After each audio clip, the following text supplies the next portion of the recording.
a tua presença aí, Monir. Enfim, como eu estava falando para os outros convidados aí, é um prazer enorme contar com a tua experiência. Eu não estou exagerando, não. Ter a tua experiência aí no nosso corpo docente faz uma diferença enorme. Tu viveu coisas que a gente leu, e eu acho que isso faz bastante diferença, né? No final das contas é isso. Então, eu acho que boa parte, se não todos que estão aqui, conhecem muito bem o professor Monir, que vai trazer aí assuntos contemporâneos da aviação para nós. Agradecer inicialmente já o tempo de todo mundo, teu tempo aqui, Moni, e pedir uma ajudinha para vocês. Essas horas de hoje vão valer como horas complementares para quem precisa, tá? Só que vocês precisam me lembrar no final de botar um link aqui, porque senão vocês não vão conseguir se cadastrar. Então não me deixem esquecer, tá? Chegar no final, já que não tem checklist, quando chegar no final a gente tem que botar um link aqui. Obrigado, Moni. Eu que agradeço. Bom, é, já tem. Vou começar, mais, esperar mais 2 minutos, né? Tem sempre o Claro. pessoal gosta de chegar 5 minutos depois. Mas, de qualquer forma, muito obrigado, Leonardo, aí pelo convite, né? E é uma honra poder falar aqui para excelentes ouvintes, pilotos, futuros pilotos, né? Professores e pessoas que são ligadas à aviação, né? Alguns já me conhecem, né? Ou de aula ou de trabalho, alguns já trabalhamos juntos aí. E é um prazer enorme estar aqui, uma honra mesmo poder passar algum tipo de informação. Eu estava conversando hoje aqui em casa, até falei, nossa, a gente, para preparar uma aula, né, uma palestra, que é uma palestra, é um bate-papo, a gente chama de palestra, né? A gente demora aqui, gasta uma energia muito boa e aprende bastante, porque a gente quer fazer a, a palestra, o bate-papo, mas quer transmitir visualmente e falando também. Então, esse tempo que a gente despende, né, e que alguns acham que a gente, em inglês desgastando, né, mas é muito importante. E eu aprendi bastante nessas semanas aí para preparar essa palestra, porque eu tinha que ver quem estava do outro lado e quem era eu, o que, que eu ia falar, então tem que ver o público-alvo e tentar adequar de uma maneira fácil em uma hora e meia. Mas eu aprendi bastante, muita coisa que eu aprendi, tenho uma ideia, mas eu estou aprendendo e quem me conhece aí sabe que eu pego o documento e começo a ler as teses, os artigos e vou acumulando, daqui a pouco escrevo um livro, né? Por falar em livro, né, eu devo estar lançando um livro aqui, mas aí não é mais de aviação, é um livro chamado Aventura Dourada. Eu acredito que até outubro aí a gente já está lançando aí, que é da viagem que a gente fez aqui. Bom, fazendo a propaganda aí, vale a pena, né, fazer o comercial. Bom, já são 7h05. Então, o primeiro slide é só uma chamada. O pessoal tem a mãozinha aí para colocar. Todo mundo está me ouvindo bem? Estão vendo os slides? Tem alguém com dificuldade? Põe a mãozinha no ok aí, algum ok. Já vi alguém respondeu. Então tá bom. Se as pontas responderam que está ok, o meio deve estar legal. Então, bom, pessoal, o desafio aqui hoje é a provocação que eu vou fazer com vocês de pensarem um pouco fora do dia a dia de piloto, né? Principalmente de piloto, ou de pessoas muito ligadas à área de pilotagem, pode ser mecânico, pode ser de aeroporto, mas não importa, é ligado à aviação. Fazer vocês questionarem um pouco esses assuntos e levar para casa ideias, né, sugestões do que, como será, né, daqui a um tempo. Por que que a gente fala daqui a um tempo? Porque passa muito rápido, né? Eu já estou aqui, já tenho liberdade poética, né? Já passei de 60 anos, para mim, acho que ainda tenho 18, mas passa muito rápido. E se a gente não aproveitar essas deixas, né, de pessoas com, não vou dizer com mais experiência, mas que viveu mais contando suas histórias, se a gente não aproveitar, a gente vai ter que esperar a gente viver para poder aprender. Então, aproveitem aí, conversem, perguntem o que não entender. Não precisa esperar o final, ok? Levanta a mão, eu interrompo, não tem problema nenhum. É um bate-papo, tá bom? E eu vou perguntar também, e vocês, por favor, respondam o que eu perguntar, pelo menos para eu não falar sozinho aqui. Como o Leonardo aqui é o meu host, né? Então qualquer coisa eu pergunto para o Leonardo e ele vai responder. Tá Ok, bom, tá obrigado. combinado. Então, Então, a gente escolheu um número mágico, né? 50. Depois eu estava vendo o número 2050, é muito interessante, porque muitas coisas acontecem a cada 25 anos, né? Então, a chamada é o futuro começa hoje, mas né, você tem que se preparar para os desafios de amanhã. E isso já começa no segundo seguinte do bate-papo aqui. E eu programei um roteiro aqui que deixa eu só perguntar aqui, Leonardo, eu tenho que ficar admitindo as pessoas ou eles entram automaticamente aqui? Pode deixar que eu faço isso. Fica Tá tranquilo que eu bom, vou admitindo eles aqui. ok, muito obrigado. Então bolei um roteiro aqui para não me perder muito, né? É uma linha do tempo da aviação, como é que a gente, bem rápido, como que a gente viu, né, ou vivenciou essa aviação. E aí começam as tendências futuras, que talvez seja um ponto mais atual do que nós estamos vivendo no mundo da aviação. Falar um pouco sobre aviação sustentável, que é muito comum a gente escutar. O Ulisses aí que está na Embraer deve escutar bastante, né? Que tem bastante, tem um projeto grande aí no Brasil, eu diria que é o único lugar. Se bem que tem em Porto Alegre também, tem uma instituição que trabalha junto com a Embraer. E vamos falar um pouco de automação, que, querendo ou não, né, inteligência artificial. Esses dias eu fiz um curso aí de inteligência artificial também, viu, Leonardo? Estou estudando, hein? Depois eu vi que eu já tinha estudado isso lá no mestrado, eu já tinha estudado, né? Que eu comecei a estudar lógica fúsil. Eu falei, ué, pô, então eu faço aquela análise profunda lá, eu já tinha uma noção, mas não sabia que era inteligência totalmente artificial. E a gente vai entender que precisa, porque a tecnologia utiliza a inteligência artificial. Então, nós vamos precisar ter pelo menos uma ideia e ligado muito à mobilidade aérea urbana. A gente só escuta hoje isso aí em qualquer lugar, televisão, andando de carro, propaganda, isso é o norte da aviação, né? O pessoal que mais antigo que viu aqueles desenhos do Jetson, né? É aquilo lá. Aquilo lá agora está acontecendo já em alguns lugares, já está bem avançado. O turismo espacial vai ser bem rápido, é só para a gente ter uma ideia, porque está linkado. E aí entra um pouco na nossa parte didática, que competências, né? Seria interessante a parte dos pilotos, a parte da aviação, se dedicar um pouco mais. Não poderia deixar de falar um pouco de gerenciamento de risco e governança, né? Eu, há pouco tempo, fiz outro curso aí, viu, Leonardo?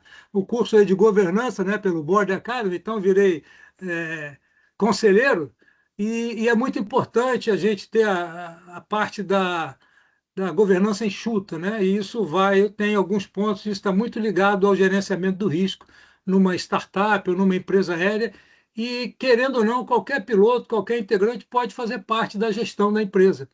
Quanto mais estudioso ele for, mais, lógico, ele tem que querer, né? E a empresa visualizar nele, a empresa traz proveitos para o desenvolvimento e para o bem-estar da sociedade também. Falar um pouco do caminho da carreira como uma sugestão, e uma visão prospectiva, que eu faço duas provocações para o lado discente e para o lado docente, e sugestões de palestra e conferência. Na realidade, é um slide, que a aula vai ficar gravada, então tem lá vários links para vocês assistirem no YouTube, enfim, onde tem falando sobre esses assuntos. Normalmente eu não passo vídeo, porque para assistir vídeo vocês assistem em casa, então eu vou só ficar falando aqui. Então hoje não tem filmezinho, ok? Eu gostaria de fazer uma provocação para vocês, né? Que como que o piloto pode se preparar hoje para os desafios de amanhã, né?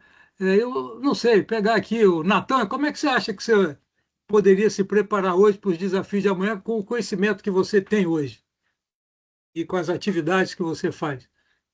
Diga aí. Pô, Bah, eh, acho que a gente tem muitas opções.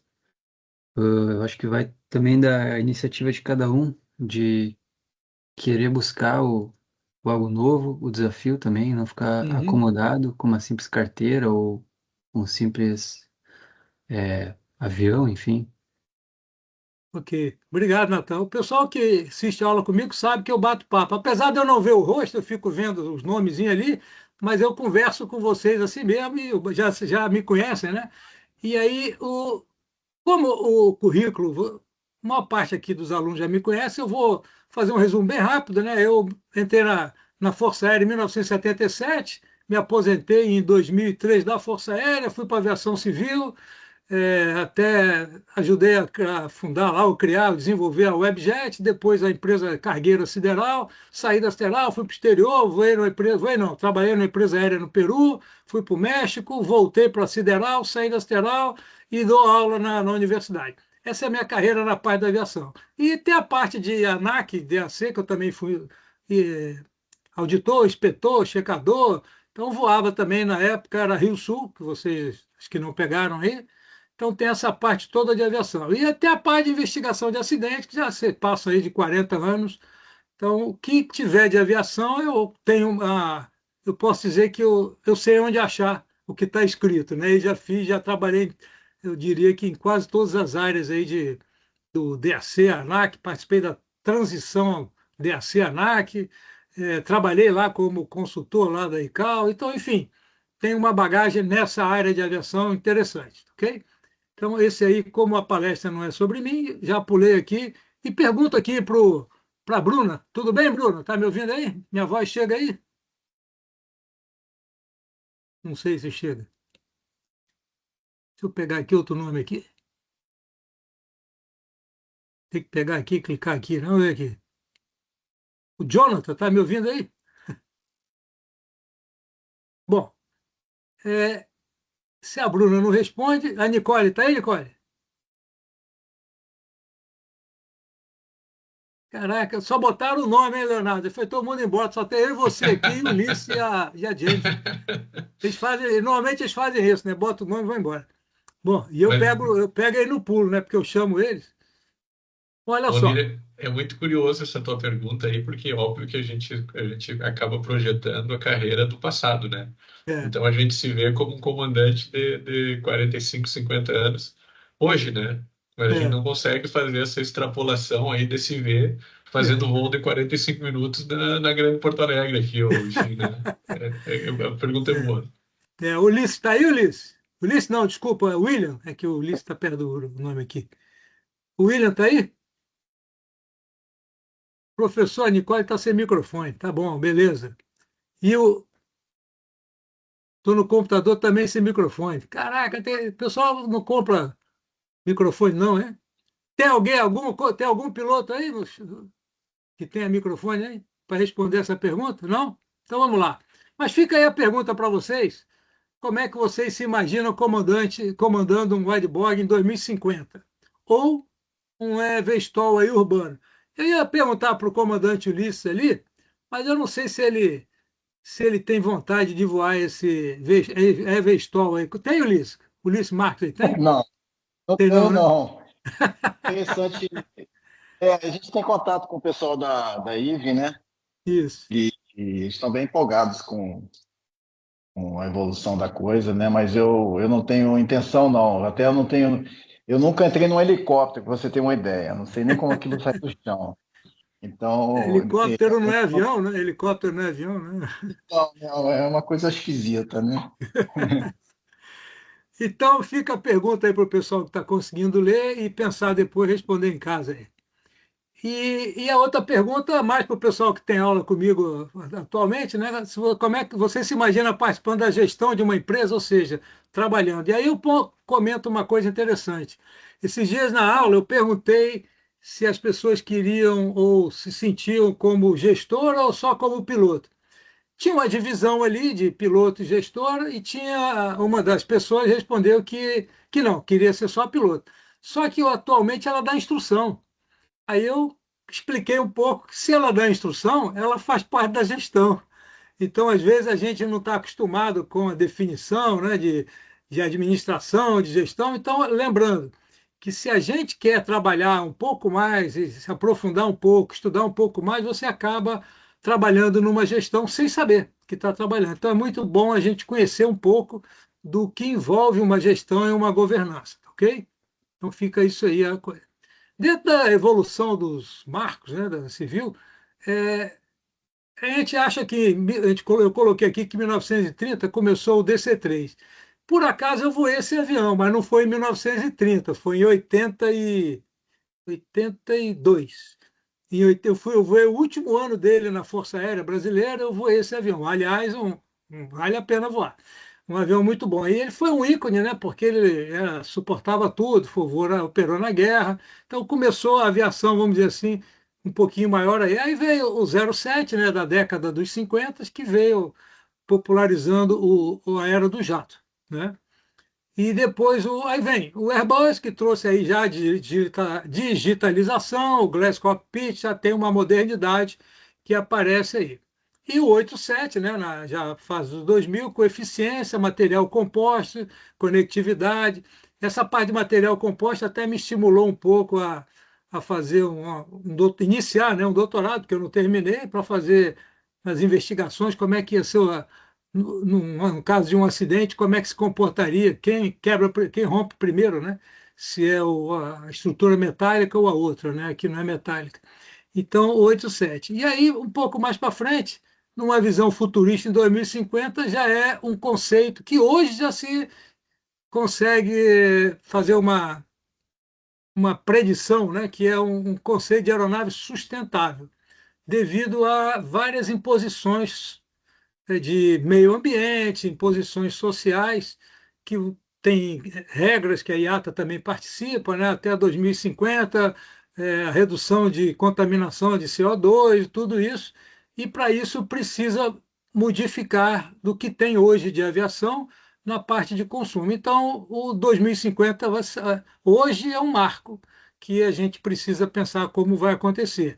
E isso embarca nesse conceito de aeronave sustentável e a gente vai ver com um pouquinho de atenção essa parte. E nessas tendências de futuras da aviação, eu separei 4 pontos aqui, que um é aviação sustentável, a outra é automação, né? Mobilidade urbana e o turismo espacial. Tá?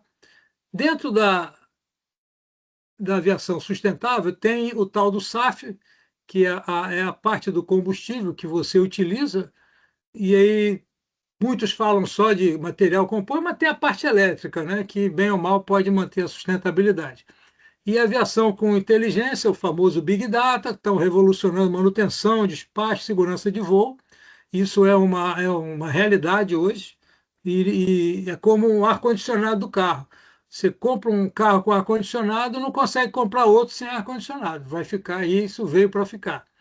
Tem a tal que eles chamam aí da mobilidade urbana, que a gente já comentou no início um pouquinho, né, do stall aí, você decola e pousa na vertical, é um helicóptero, que hoje em dia a gente chama de helicóptero, esse nome vai acabar provavelmente, e o espaço e a aviação comercial, que tem a parte de lançamento espacial, você tem turismo, você tem pessoas buscando soluções, inclusive na parte de ciência, na parte médica, ocupando, vamos dizer assim, situações fora da gravidade, onde ele vai, como é que reage a algumas coisas. Eu lembro que o homem aí, desde 69, por aí, já dizem, né, que ele foi à Lua, voltou e tal. Eu não vi grandes desenvolvimentos, mas era uma guerra espacial, que era Rússia e Estados Unidos, né? Ver quem chegava primeiro. O russo colocou lá uma cadela chamada. Como era o nome da cadela lá? Tinha uma cachorrinha lá, né? Que foi. Alguém lembra o nome da cachorrinha lá? Laika, né? Então a Laika foi para lá e isso eu lembro até que foi na data do meu aniversário, 12 de abril. Foi como é que se diz? Foi uma data importante, porque foi a primeira vez que o homem foi à Lua. Ele disse de lá, a Terra é azul, mas não pousou. Mas o americano passou à frente dele e foi para a Lua. Deixa eu só colocar aqui, mandar um link aqui para uma pessoa que está me pedindo aqui. Peraí.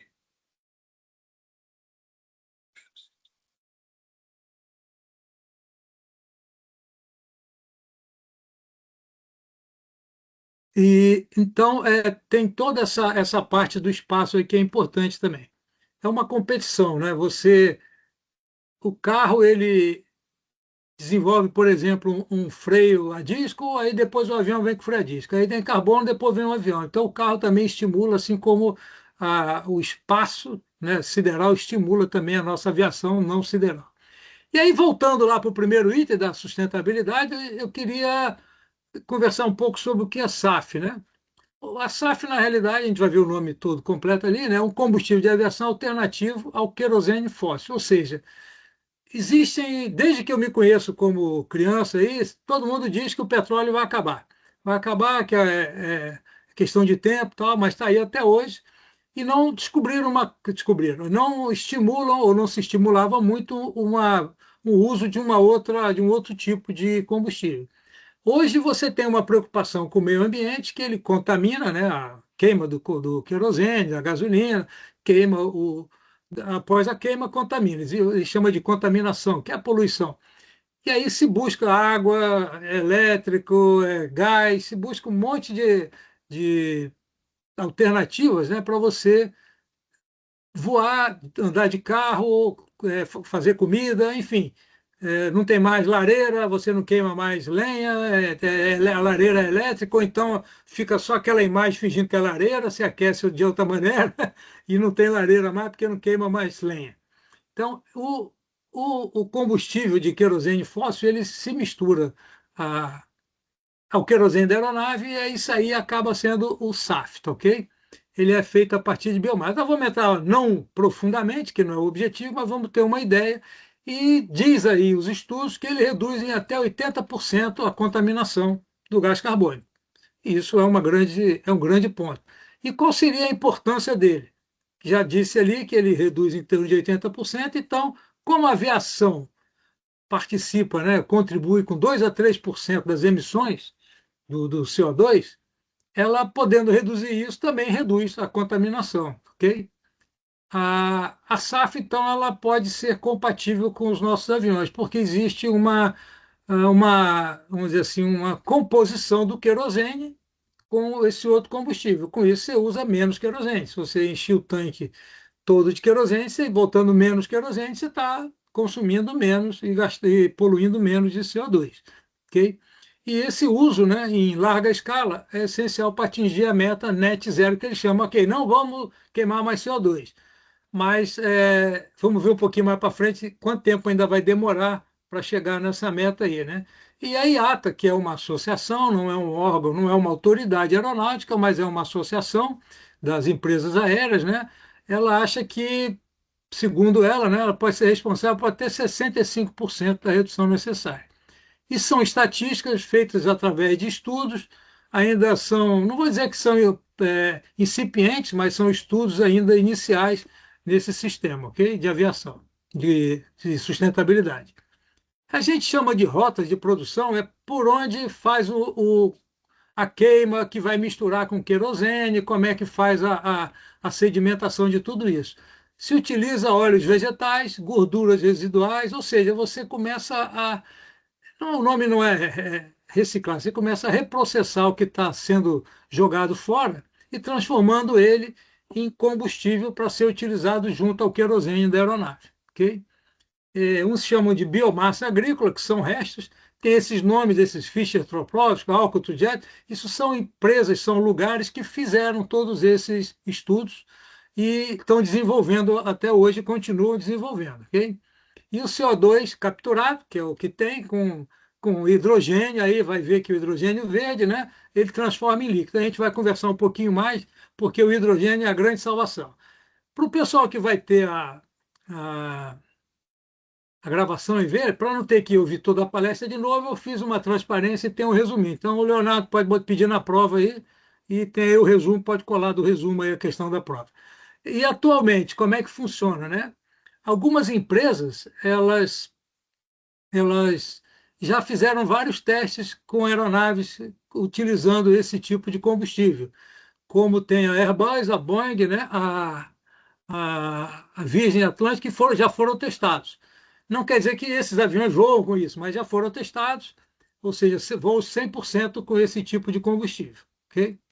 Isso é um adianto, um avanço muito grande de tecnológico e de preocupação em atingir a meta lá em 2050. No mundo existem alguns centros de pesquisas, como essa universidade em Sheffield, essa Embry-Riddle, que é uma universidade principalmente ligada à aviação, o pessoal conhece. No Brasil tem a COP, no UFRJ, e algumas companhias aéreas brasileiras e americanas também fazem experiências, ainda não chegaram aos 100%, mas estão avançando paulatinamente. Lembrando que isso precisa de recursos. Você não é só, vou fazer, não, tem os desafios aí, que são custos, como que eu faço, como que eu estudo, preciso de garantias que a gente está colocando no avião e depois que você decola, você tem uma análise de risco sobre tudo isso que você está fazendo. Qual é a probabilidade de acontecer um dano, que é o perigo lá, ok? Lembrando que perigo é uma fonte potencial de dano e o risco você calcula em função do dano que foi causado por esse perigo. Tá aí uma partezinha da aula aí, Leonardo. Pode cobrar deles aí depois. Então, por que, que o SAF é mais caro, esse combustível? Porque a escala de produção é limitada, fazem pouco. A gente já estudou aí demanda, né? Você tem pouca saída, então no início fica mais caro. Todo mundo aí lembra daqueles CDs, né? Um reprodutor de CD era muito caro. Eu lembro que uma vez eu era tenente da aeronáutica, fui comprar um aparelho de CD da Gradiente e o cara disse que eu não podia comprar, não, e nem parcelado, porque o meu salário não pagava aquele CD. Eu falei, que isso, cara? A sorte é que tinha um gatilho lá naquela época, ele quebrou meu galho e deixou eu comprar. Hoje você nem tem mais CD. Então a demanda, né, foi passando alto, foi a tecnologia vindo a SAF, esse combustível também passa por esse processo. Precisa investimentos, né? O que a gente chama de desafios, né? As matérias-primas, que são óleos vegetais, gorduras, biomassa, né? Ela precisa passar por um processo industrial. Então, você precisa ter a planta, precisa ter a indústria para fabricar isso. E quem é que vai investir em indústria? O cara precisa, o empresário quer um retorno, né? Então, às vezes, que ele depende do governo estimular essa, não é bancar os 100%, mas estimular esse tipo de desenvolvimento industrial, ok? E a IATA aí imagina que 65 em 2050. Então, o ano 2050 foi bem escolhido aí pelo Leonardo, foi um prazo bom. Então, aí a tecnologia em desenvolvimento. Essas rotas, como eu mostrei ali, do EFA, FT, ATJ, Poilink, estão ainda amadurecendo, mas não atingiram a eficiência máxima. Enquanto elas não atingirem a eficiência máxima, você vai ter esse ciclo. Ninguém usa, fica caro, então ninguém desenvolve porque é caro e aí também não usa. Então alguém tem que quebrar esse ciclo. Normalmente esse ciclo é quebrado por empresas é, ou pessoas que aceitam participar de desenvolvimento, ou seja, pesquisa e desenvolvimento. No Brasil, você tem algumas universidades que trabalham com pesquisa e desenvolvimento, mas talvez não nesse nível de investimento financeiro. É muito de pesquisa, de estudo, de trabalho. Mas existem empresários do mundo que incentivam o desenvolvimento dessa técnica, né, de, vamos dizer assim, de criar indústrias. E às vezes não dá certo. Mas as pessoas, existem bons investidores aí no mundo. E a infraestrutura, ela é notório que ela precisa de refinaria. Se não tem, como eu falei, o ciclo fica rodando e você não tem. Enquanto não tem um, não tem o outro. Não tem o outro, não tem um. Quem tem um, não tem nenhum, então não fica. Vamos ficar rodando aí até achar algum país que invista. Não quer dizer que os países não estejam investindo, só que ainda não é o suficiente para baratear o uso do combustível. Quem seriam esses líderes, né? Existe uma empresa na Finlândia, que é essa Neste, né, ou Nestlé, como queiram chamar, não é Nestlé, não. É a maior produtora de SAF, lá na Finlândia. E ela faz como é que se diz? Ela tem uma joinha aí com a Delta, desculpa, com a DHL. Então, os aviões da DHL já utilizam esse combustível lá. Ok? Então, ela tem uma linha, ou seja, lá fora, quando eu digo lá fora, no exterior, tem alguns países já muito bem mais, não é só desenvolvido, mas investindo mais, e com isso eles acabam sendo os primeiros e dominando a forma de fazer, né? Nos Estados Unidos tem essa Gevo, essa World Energy, enquanto que tem essa SkyNG, que é a KLM e a Delta, nos Países Baixos. Então já existe aí um time que quer chegar mesmo. A gente escuta essas palestras internacionais de meio ambiente, poluição. Não é só política, não. Tem empresas que investem e estão trabalhando efetivamente. Porque a aviação, a gente sabe, o querosene é caro, né? Você tem uma guerra, o petróleo sobe, você vai misturar ainda o querosene com esse produto. E mas você precisa investir para ver a reação. Então, instrumentar um avião é muito caro. Você não instrumenta um avião, simplesmente coloca aí que eu vou medir lá no cheiro. Não, o avião é instrumentado. Você, para instrumentar um avião é muito caro. Eu lembro quando eu fiz uma investigação no acidente do Tucano, da Esquadrilha da Fumaça, aquela manobra chamada Lancevac, precisava saber quantos Gs a aeronave, o Tucano, sofria. Só que nunca ninguém tinha instrumentalizado o avião. Aí, opa, como é que faz? Caiu até uma asa, né? Investiguei aquele acidente, que, aliás, o pessoal da Universidade de Fortaleza disse que foi um OVNI que bateu no avião, mas ele nunca me perguntou direito se foi um OVNI ou foi a fadiga. Mas aconteceu isso, né? As pessoas precisam entender do ciclo, né? Você tem que ter investimento, seja em prevenção, ou seja, em aceitar algum tipo de risco, ou seja, com um risco aceitável. Então, voar não é tão fácil como sem instrumentar. Você precisa instrumentar, você precisa ter relatórios para apontar requisitos. Você tem, vamos dizer assim, quando você faz um produto, você precisa ter análise dos requisitos que você estipulou e o resultado, a análise do resultado. Isso é grosso modo, né? Eu acho que isso é um processo gigantesco. Existem, entre países e regiões, a gente falou de algumas empresas, a gente encontra Estados Unidos, Finlândia, Países Baixos, são eles que têm mais. E tem na China também. A China possui lá um time que está investindo também, a gente vai ver no mapa ali, no Ásia-Pacífico ali, a Singapura também tem um hub regional, estimula o Japão e a Coreia do Sul, ok? São países. Em termos de produção, existe uma tendência, uma predição de que em 2050 isso subirá bastante, né? 330 milhões de litros por dia. Mas isso tem que chegar lá para ver, para confirmar, ok?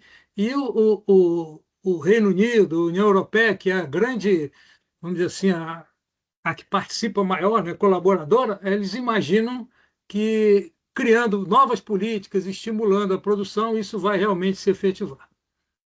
E existe uma outra maneira também de voar, né, de fazer. Os aviões da Embraer utilizam SAF, beleza. Obrigado, Ulisses. O comandante Ulisses aí nos ajudou aqui. Se quiser falar alguma coisa, pode falar, Ulisses. Falei. Já aproveito e bebo água aqui. Não, tá excelente, está bem explicado. A Embraer também participa desse programa e os aviões executivos, principalmente os executivos, já começaram já há algum tempo a utilizar a SAF. Beleza. Muito bom. Viu como a gente aprende, Leonardo? Tá vendo? Na realidade, eu combinei tudo isso aí com o Ulisses, né? Eu dei umas perguntas para ele fazer para mim, né? Mas ele só pode perguntar o que eu sei, que eu sei responder, né? Eu tô com a listinha que tu me mandou aqui também. Eu tô Tá, esperando ver isso. Se der tempo, faz só aquela que eu perguntei aqui, né? Tá combinado, tá combinado. Que a gente combinou. Então, tem essa Beyond Aero, são outros que estão com propulsão de hidrogênio elétrico. Aí muda um pouco a parte do combustível, né? Esse hidrogênio elétrico, né, a gente vai ver um pouquinho com mais detalhe ali, são maneiras mais limpas de você ter o avião, ou seja, contaminando menos ainda. E na Austrália, essa outra empresa, Stratos Aircraft, também com hidrogênio elétrico. Então, existe uma tendência aí de você ter, não só a queima, né, com CO2, como ter parte elétrica utilizando o hidrogênio. O hidrogênio é sempre muito bem recebido, né? A gente até água também, né? Você vê que tem essas. Eu participei na época que eu trabalhei no CTA, fui várias vezes a Alcântara, vi lançamentos de veículos não um foguete porque não tinha, mas era o que ficava ao lado, VS que chamava, né?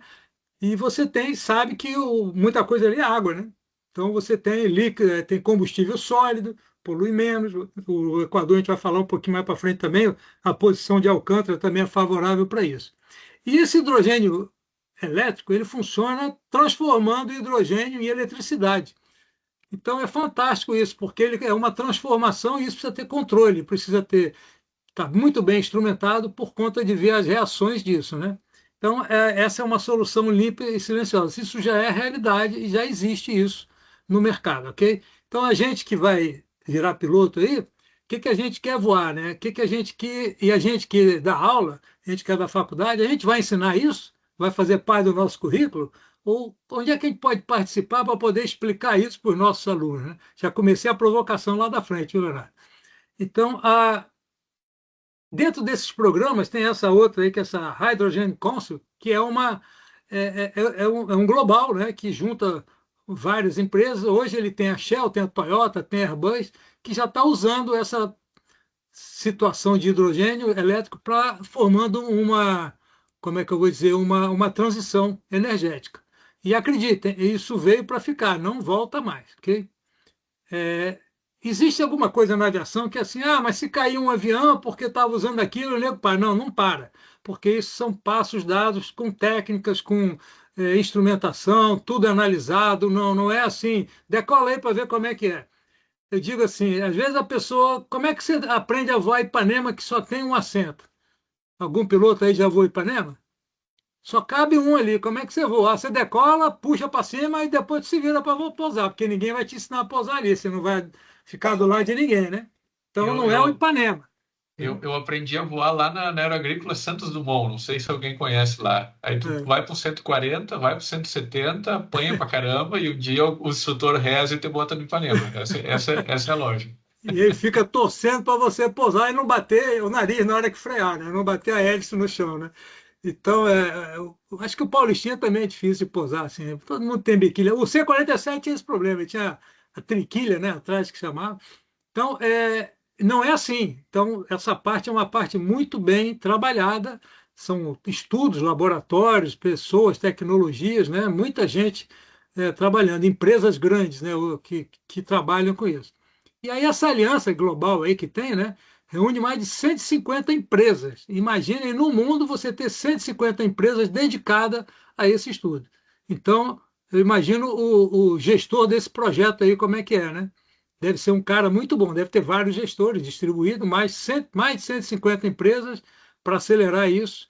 E vai chegar um momento que o petróleo, se subir muito, tal, isso vai ser mais estimulado e o país acaba estimulando para economizar, é, aumentando a sua reserva de petróleo, né? A gente sabe que tem países que são autossuficientes em petróleo. Então ele importa petróleo para não usar o dele. Então, de repente, você tendo essa alternativa, você guarda mais ainda o seu petróleo, armazena mais. E desenvolvimento, a Airbus, por exemplo, apresentou o conceito de zero, né, conceito zero de aeronave movida a hidrogênio. Então já existe aí para 2035 uma previsão da Airbus também. Então um pouquinho mais antecedendo aí o 2050, né? O pessoal que é novinho já pode ter uma ideia. Aqui está um resuminho para o pessoal que vai colar para escrever na prova, né? Onde tem aí a SAF, sabe? E tem lá no último ali eu coloquei uma associação industrial, essa ATAG. Tudo de aviação acaba aparecendo uma associação. Não que eu goste muito ou desgoste, mas é uma forma de estimular e manter a união do conceito, das reuniões de segurança, reuniões de tecnologia, essas associações patrocinam muito esses eventos. E essa ATAG, que é a de Transporte Group, eu fiz questão de colocar aqui um pouquinho, ela é uma associação global sem fim lucrativo, sede em Genebra, né, muito bem, e reúne essas companhias aí, Airbus, Boeing, Embraer, Rolls-Royce e outras associações juntos, ou seja, é uma associação que consegue juntar empresas e associações. Isso faz com que o intercâmbio, né, a comunicação entre empresas, entre associações e entre institutos de pesquisas seja muito melhor, tenha um desenvolvimento maior. Naturalmente, você tem formação, você tem treinamento, você tem capacitação de várias pessoas. Então, quem está fazendo faculdade hoje, por exemplo, ciência aeronáutica é o início de alguma coisa. Você pode apostar que você vai precisar estudar muito mais ainda fazendo outro curso. Não acredite que você vai morrer piloto, só piloto, pilotando. Até porque o piloto ele tem um risco alto. Ele faz exame médico, né? Dependendo da idade, é 2 vezes no ano, é checado. Se o checador não gostar dele, não deixa ele passar, né? Não é brincadeira, não existe isso. Ele vai ter que estudar para a prova, então é bom ele ter uma outra, colocar os seus ovinhos em outras cestas, né? O Ulisses que brinca comigo, diz que, pô, eu sou piloto, sou isso, aquilo, né, Ulisses? Eu distribuí aí a Jennifer tá aí, a Jennifer também que fala isso aí.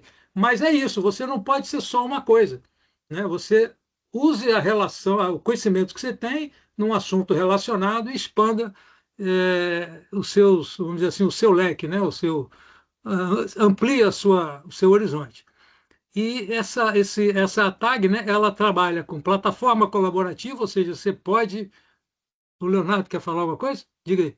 Não queria interromper, queria, na verdade, complementar, porque é um assunto que eu bato muito na tecla aí com os alunos, que daqui a cada 7, 9 anos tem uma crise econômica, uma pandemia, e nós vamos perder o emprego. Muitos de nós vão perder o emprego, né? E a gente vai ter que navegar nesse mercado aí, sendo raro, fazendo o que a maioria não faz. Só para Isso, complementar que tu tem mais do que razão na nossa isso. vida que ela acontece isso. Obrigado, Leonardo. E a gente que já viveu um pouquinho mais, há pouco tempo teve essa famosa Covid, né? A gente viu que aconteceu isso. É, um total é uma bagunça, mas não precisa ter uma Covid para isso, não. Basta ter uma política econômica diferente e acaba mudando tudo, ok? Então tem essa parte aí de inovações também, políticas climáticas, que esse para 2050 esse combustível aí. No Brasil, né? O que acontece no Brasil? O Brasil ele tem ainda uma preocupação, tem ainda não, existe uma preocupação, não naturalmente da mesma potencialidade de outros países mais desenvolvidos, mas que tem políticas públicas. Normalmente, todos esses países possuem uma parte pública que contribui para essa ligação do combustível. Né? Criaram essa lei do combustível, ele tem um convênio com o GIS, né, que é da Alemanha, que também é um órgão público que apoia muitos países. A Alemanha tem uma vocação de ensino, inclusive lá o pessoal conta, né, que é gratuito o ensino, né, você pode até um determinado nível lá, você não paga. Então, essa associação, vamos dizer assim, essa parte pública, né, da Alemanha com o Brasil é muito forte. Teve até parte nuclear também, a Alemanha sempre desenvolve pesquisa, né? E no Brasil ainda, com iniciativas privadas. Tem a Gol, a Vibra, esse BP, que é portuguesa, né, essa banha, a JBS, a Envision Energy, tem um link de países interagindo com o Brasil, que já está se formando, a gente vai ver um pouquinho mais aqui com a Embraer. Pesquisa e inovação, você tem aí o Senai, que é muito rico, por incrível que pareça, né, mas precisa de pessoas conhecer Senai, o que é SESC, Senai, precisa entender. Às vezes tem cursos aí que a gente vê e não quer fazer porque não é tão famoso. Ah, não, mas existe. Existe possibilidade de você desenvolver através de pesquisas nesses centros de excelências de estudo, né? E como reconhecimento internacional tem a ICAO, que na realidade os países associados, o Brasil é um país associado, então você também, como o Brasil, faz parte desse projeto que a ICAO tem. Se a gente comparar no mundo como é o investimento, né? Tem aqui da esquerda para a direita, a gente tem a América do Norte, né? Europa, Ásia, Middle West, né? E América Latina.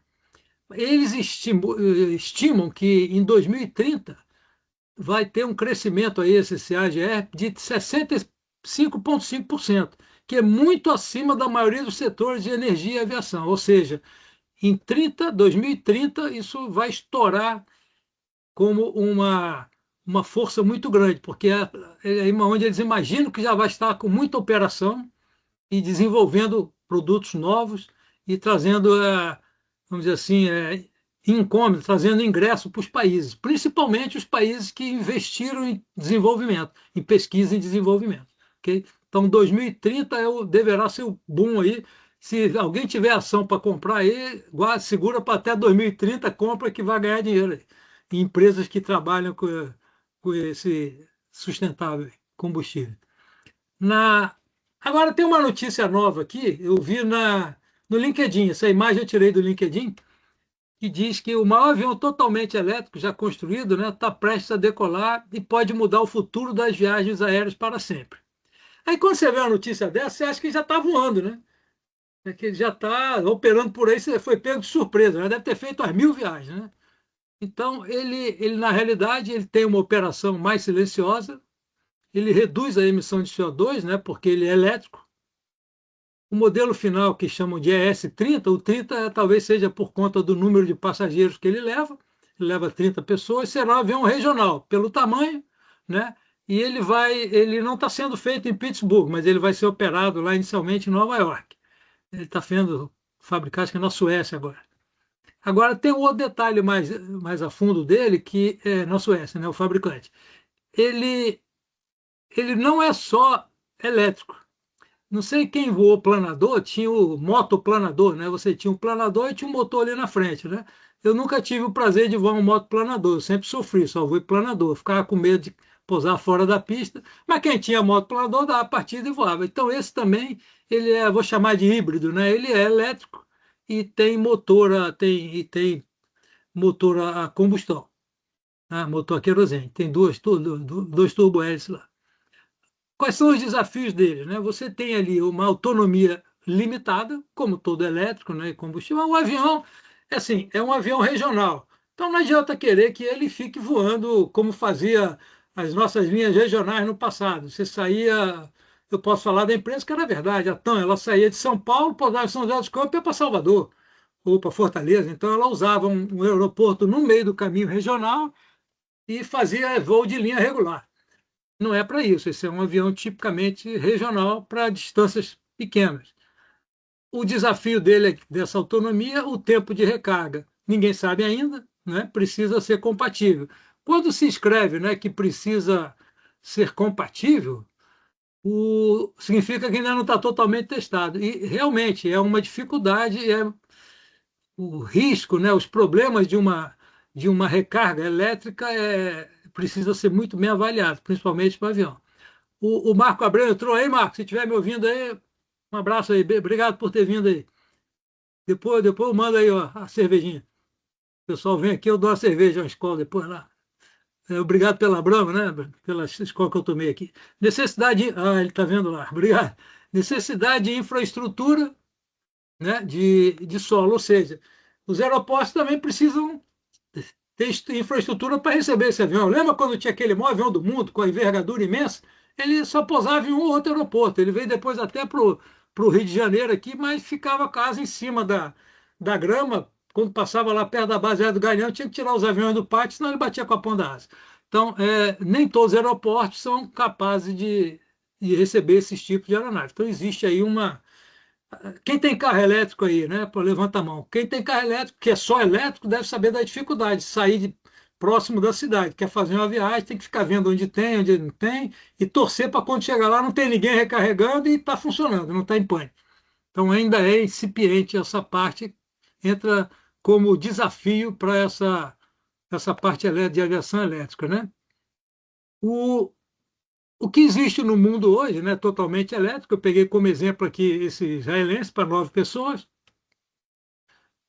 É, peguei aqui um outro exemplo de aviãozinho, de avião um pouco menor, esse Pipistrel aqui e esse Bioaerospace. Então já existe, e esses aviões, no final das contas, eles servem de protótipo para outros maiores, né? Eles acabam sendo, como eu digo na aviação, primeiro você começa fazendo o táxi aéreo, depois a população acredita que existe avião, que é bom, aí vira o regional, depois vira a linha aérea. E aí cresce, constrói um aeroporto ali. E é assim que começa, com avião pequeno, depois vai crescendo. Dentro do Brasil, avanços no Brasil, da inteligência artificial e o Big Data na aviação, existe já, essas informações podem estar um pouquinho desatualizadas essa semana, né?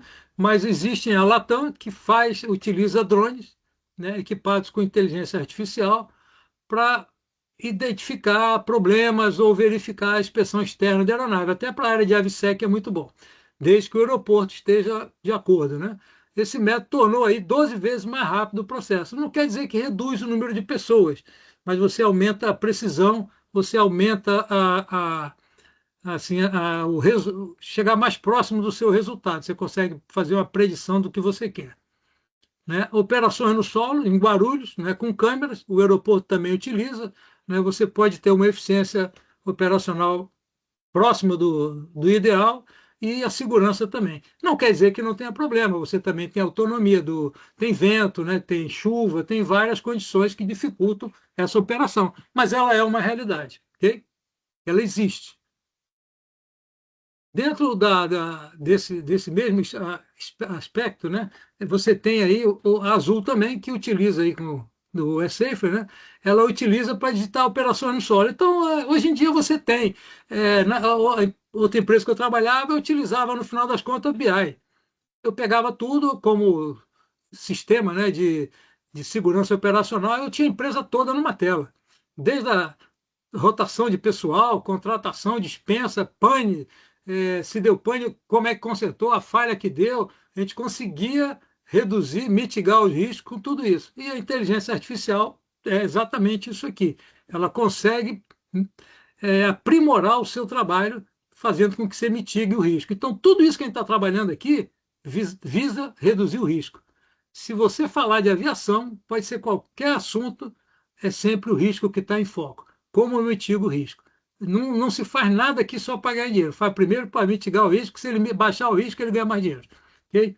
Então, segundo aí essa Aero Magazine, que eu busquei aqui no nosso amigo inteligência artificial aqui, né?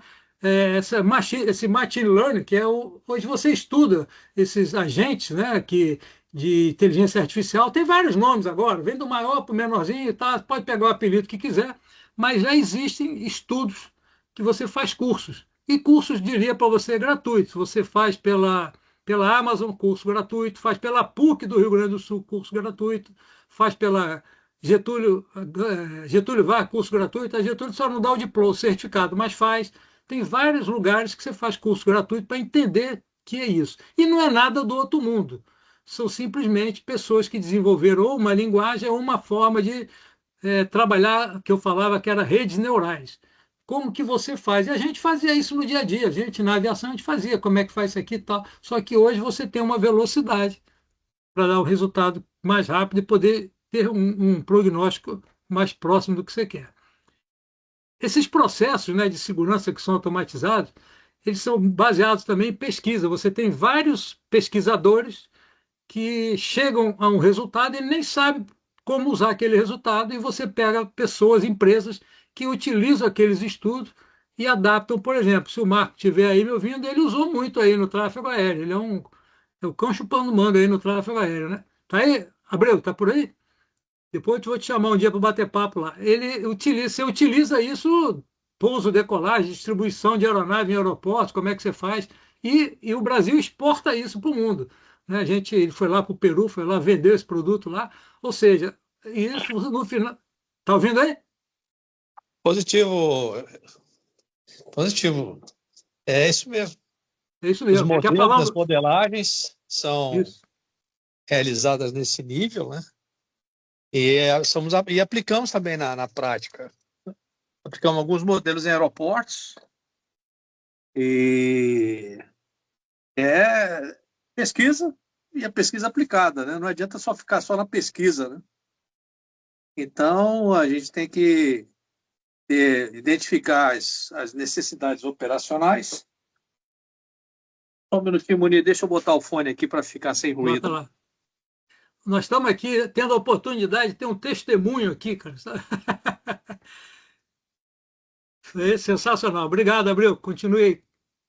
Oh, right. E não adianta só ficar no mundo da teoria, porque na teoria tudo funciona, né? Não tem o usuário para quebrar as regras, né? Violar as regras.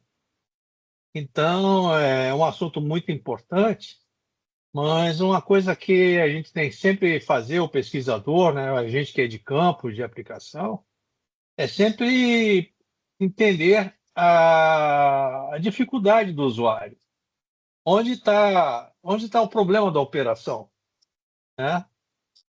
Quando a gente faz uma pesquisa de nível mundial, a operação do aeroporto de Curitiba, da classe, nós classificamos o aeroporto de Curitiba, né, uns 3, 4 anos atrás, ele era o cara que tinha a melhor performance do mundo, e ninguém sabia disso.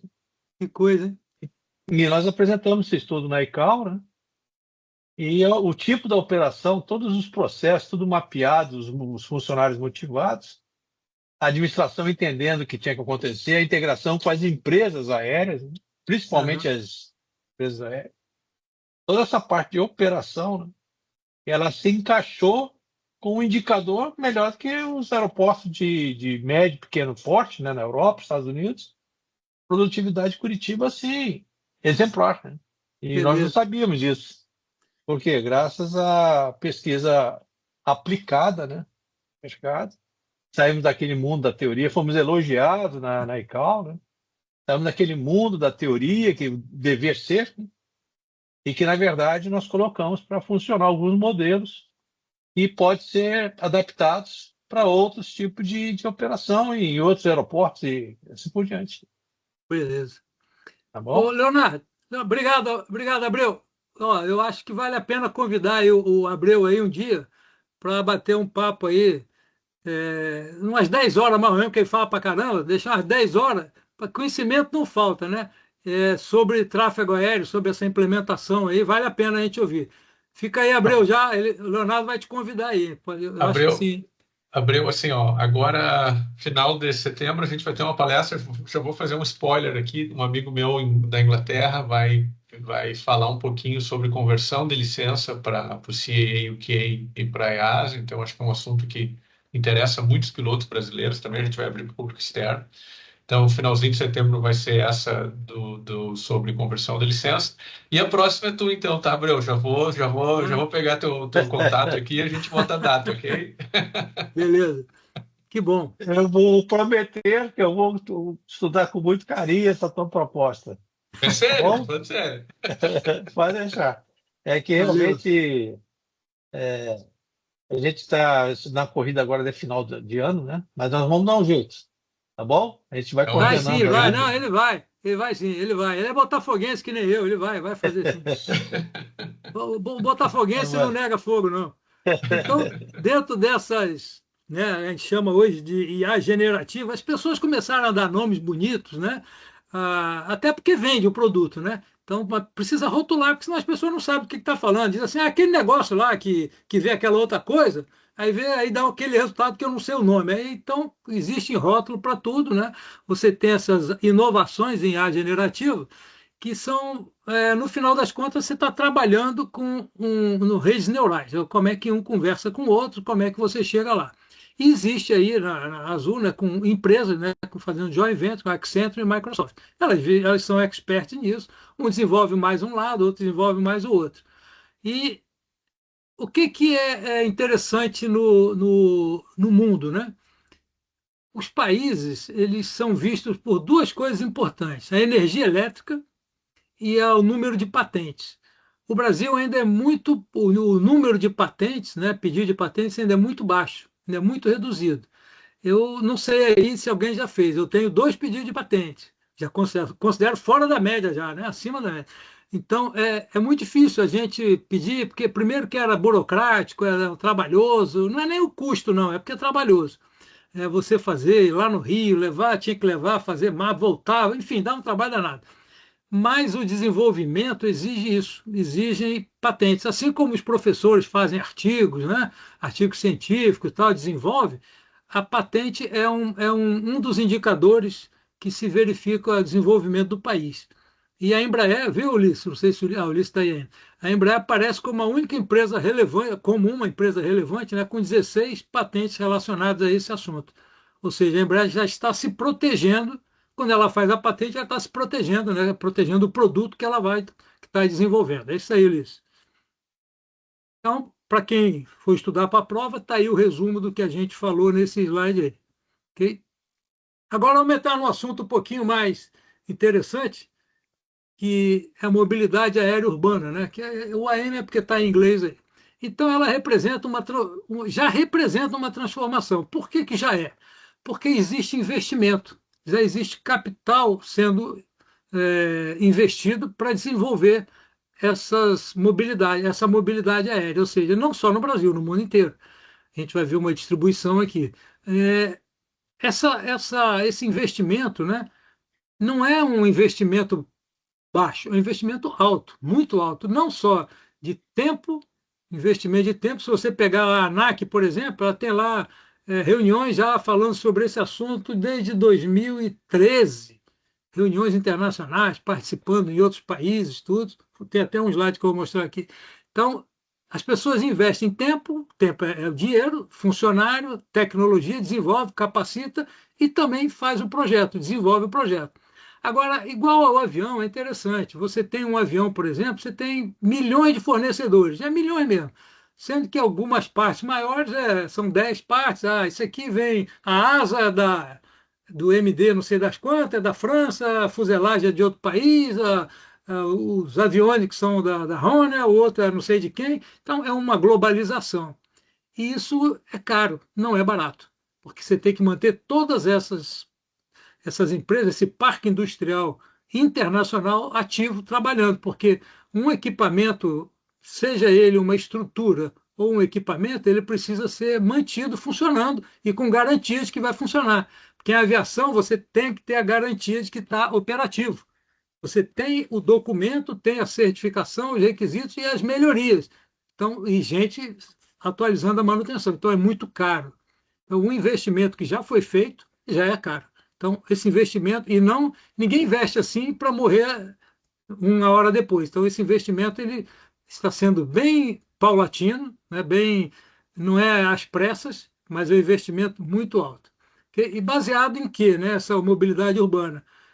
Ou por drones, você já vê drone descendo casa, descendo compra, dando tiro, né, fazendo guerra, e aeronaves, que a gente agora está chamando isso de aeronave elétrica de decolagem e pouso vertical, que são aqueles aviãozinhos da Jetson lá que eu brinco, né?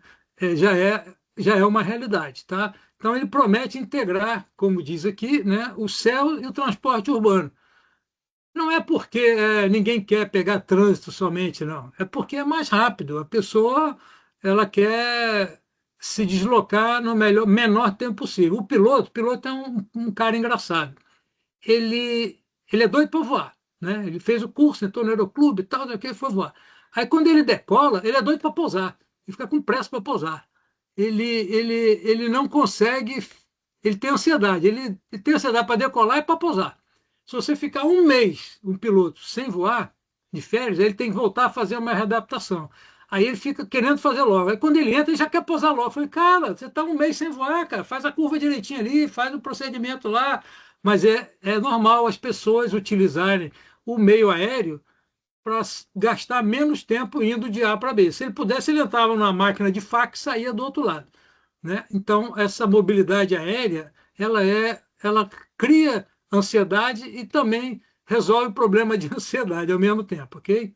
E isso pode perguntar para qualquer um da família, eu tenho medo, mas se botar no avião, se colocar a pessoa no avião, ela vai ter o medo inicial, mas depois vai querer sempre andar de avião. E esses eVTOL, né, eVTOLs, melhor dizendo, né, são aeronaves silenciosas, aí entra o lado do meio ambiente, não faz barulho, não tem contaminação de CO2, é elétrica, considera sustentável, e são trechos curtos. Você tem aí uma média para ser utilizada dentro de cidades, e talvez a mais longa aí seja 150 quilômetros, alguma coisa assim. São lugares que, como é que eu vou dizer, são lugares próximos do centro urbano, que é o grande objetivo. O fato de chamar, eu tenho Uber, né, Uber aéreo, às vezes a gente simplifica muito e às vezes deprecia. Não que o Uber seja depreciativo, mas é uma tecnologia embarcada muito grande. Não é tão simples o que tem dentro de uma aeronave dessa, ok? Como não tem emissão de CO2, tem um ponto muito forte para a sustentabilidade, ok? Isso facilita o investimento. E aquele ruído, né, de contaminação de aeroportos, da vizinhança e tal, já facilita bastante ele pousar onde? No topo do prédio, nesses famosos vertiplanos aí, o heliponto, o heliporto, como queira chamar, ok? Então, essas facilidades são pontos positivos para o desenvolvimento e a manutenção dessa mobilidade aérea. Então, a gente que está virando piloto, que está sendo, o que eu preciso para virar piloto ou participar desse eVTOLs? Como é que eu participo? Não adianta querer só, vou voar Boeing, vou voar Airbus, vou voar. Existem coisas diferentes disso, né?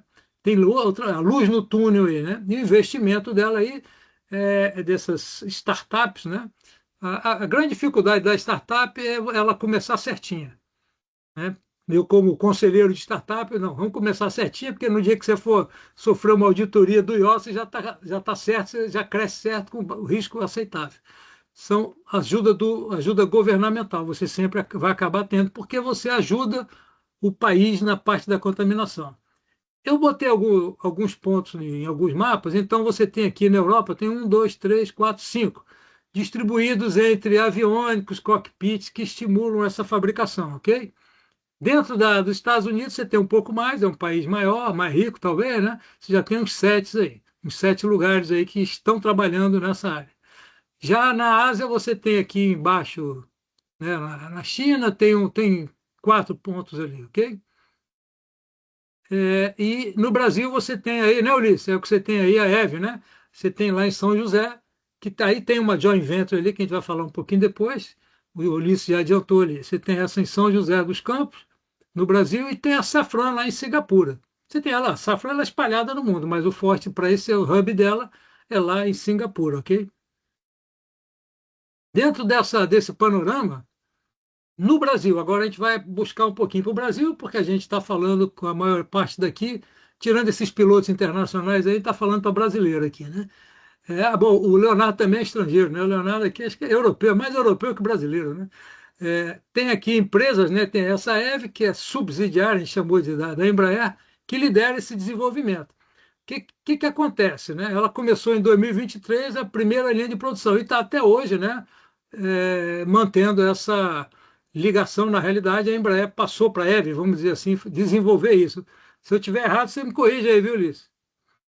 Ah, tem tem uma documentação, né? Tudo isso você precisa documentar, porque é dinheiro. Você tem pessoas trabalhando, sai de um lugar, vai para o outro, é transferido de um lugar para o outro, engenharia, tecnologia. Então, existem cartas de intenção com essa Avanto. Essa Avanto ela é uma empresa que usa compartilhamento de aeronaves.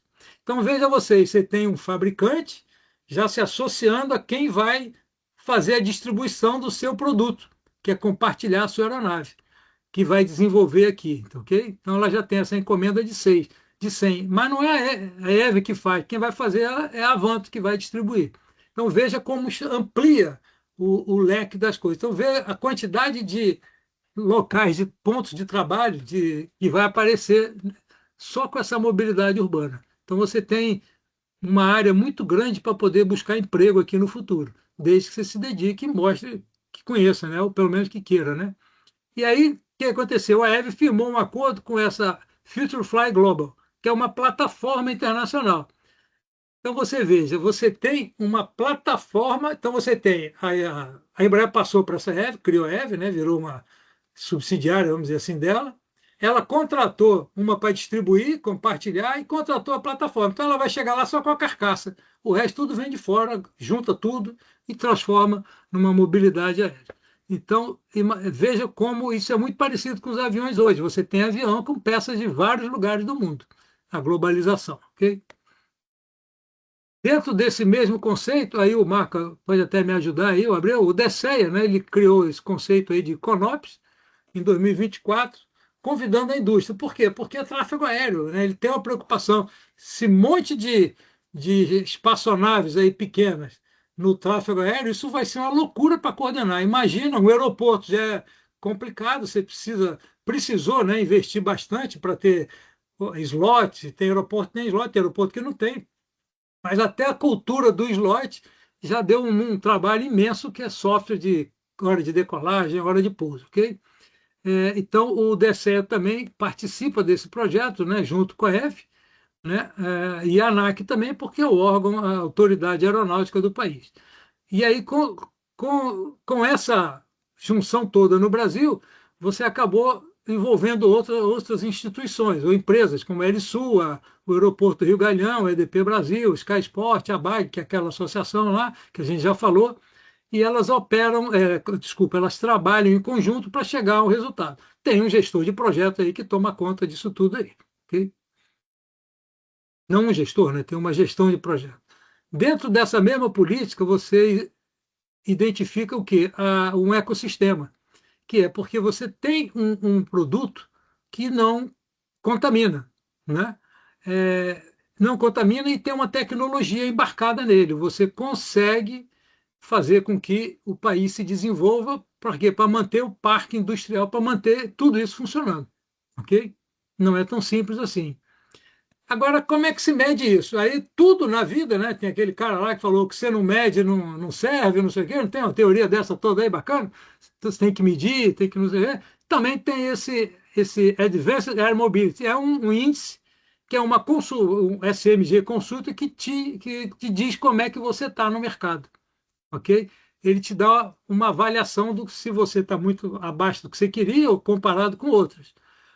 A empresa, né, que é essa Advanced Air Mobility da vida, firmou aí parceria com a Flybiz, que é uma empresa startup de Porto Alegre, né, junto com essa portuguesa EDP. Então, vocês vejam que no Brasil já tem outras empresas se juntando, formando um conglomerado forte.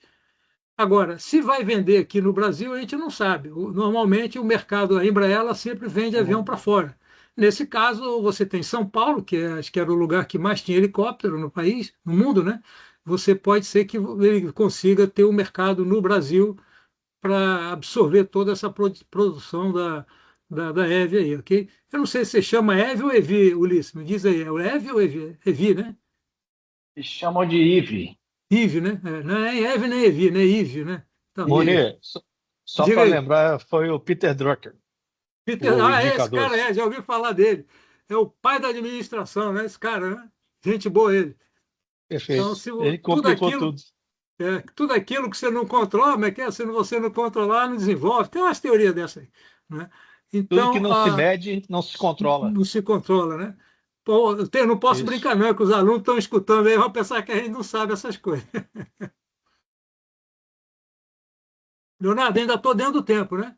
Tá tranquilo aí, né? Bem tranquilo, bem tranquilo. Ok. É que eu ainda tenho mais 100 slides para passar aqui. Então, tem aí um resumo pequeno para o pessoal colar, tá ok?